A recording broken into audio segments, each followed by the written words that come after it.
Hi friends, I wanted to share a story with you that I think might help fan the flames of the celebration of your awakening. It's a story that keeps coming to mind, especially in the light of a couple of questions that I've had recently where the idea of time has come up, as in how long does it take for awakening to happen, or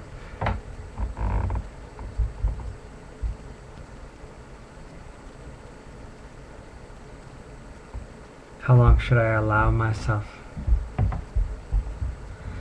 So there's a fellow, let's say in Australia, who's doing some gardening in the backyard, and sort of is doing a little bit of digging over on the side, and suddenly feels a kind of a pain on his ankle, and looks down, and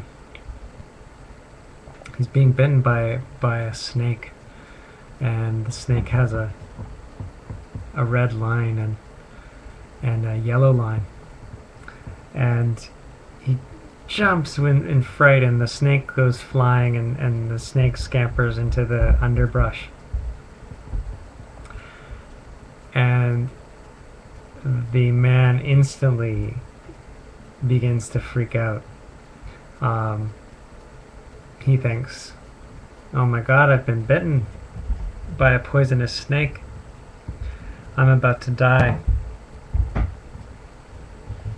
So he practically throws his trowel off to the side, narrowly missing the dog. The dog jumps up in fear. The man runs into the house, almost knocking over his children, and saying a few brusque words to his partner as he tears through the house, grabbing his keys so that he can rush to the doctor. On the way to the hospital, he blows through a few stop signs and red lights, and leaving behind a little bit of a wake of disorder and kind of frightened people. And finally he screeches up to the doctor, runs through the waiting room kind of rudely, brushing everybody off, and he bursts into the doctor's office. And the doctor says, "What are you doing?" And he said, I'm busy with a patient." And he says, "Never mind.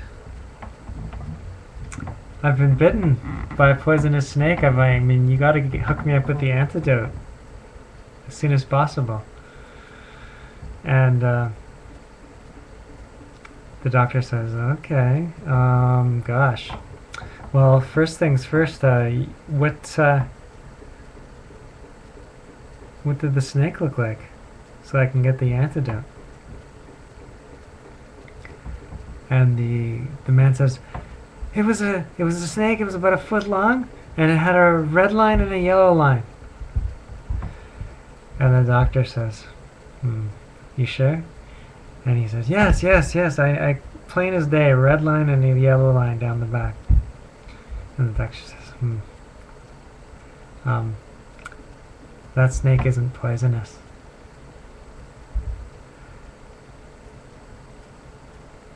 So instantly, right?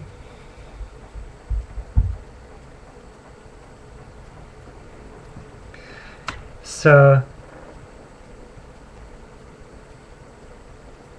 how long did it take for the man to get healed? Trick question. The man wasn't sick in the first place.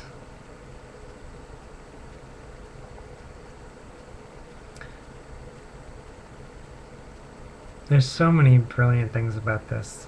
The man wasn't sick in the first place. What was happening is the man was believing a thought. And believing that thought led to a kind of a reign of terror. Running around, making choices based on a belief, a story, to the extent where, he almost hurt lots of creatures. So, what brought about a change in the situation was seeing the truth. Okay? And minding again, it's a story, so we don't want to take the metaphor too far, but there was no antidote to the snake bite because it wasn't a poisonous snake. What helped the situation was the truth. Okay? So when it comes to the possibility that the reign of terror end in human life, or even just in the life of this body and mind, the invitation comes to find out the truth.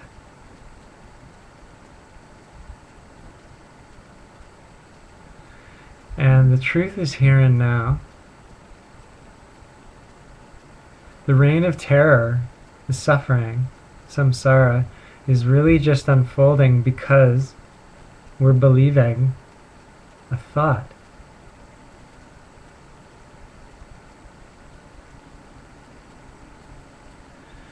And there's lots of brilliant articulations that can help us see the root disorderly thought. But the root disorderly thought is to do with who or what I am.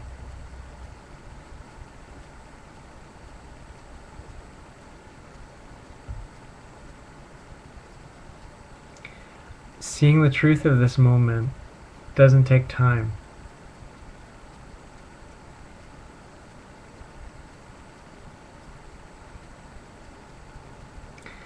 It might take the willingness to look, which doesn't take time,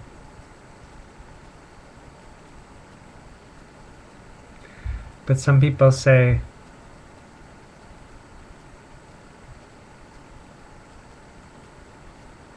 there's a ripeness that is required. Some people say that you have to have suffered enough, or you have to have the good fortune of a certain humility where you're able to listen to a pointer or a teaching. But if you're watching this video, if you've made it this far, chances are you've either suffered enough or you have that humility, or a mixture.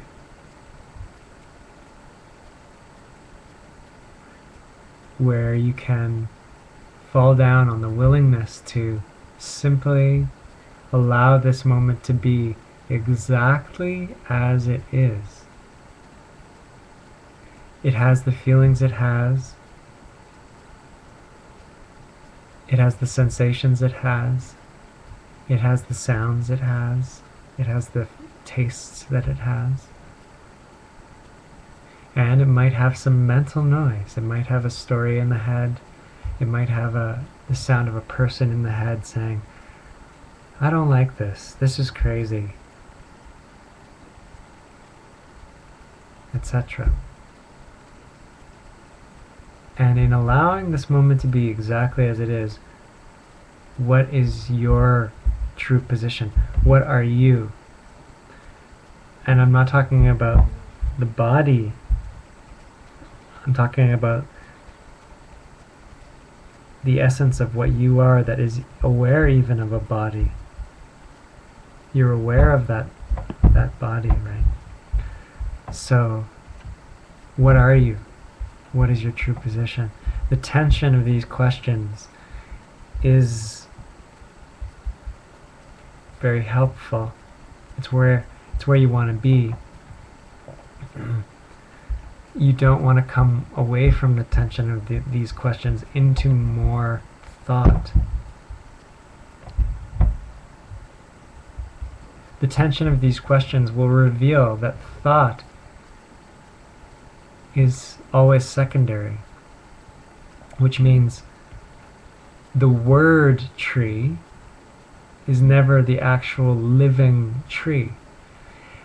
A story, I can give you a story about the tree in my yard. I can say it's red leaves and it's rough bark, etc., etc. But no matter how detailed my description of the tree, you're not in touch with the actual tree, right?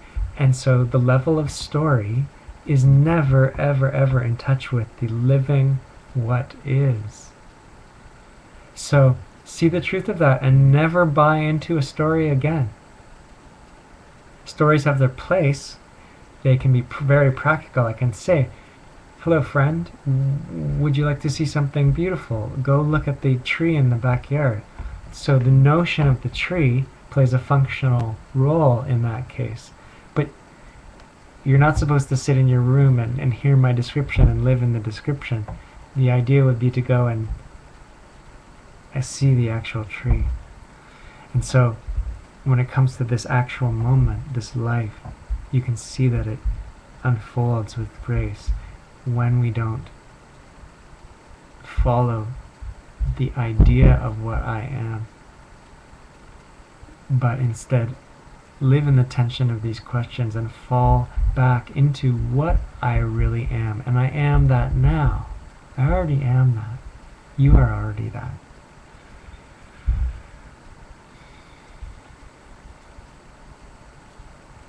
Just in the same way that man, he was already healthy.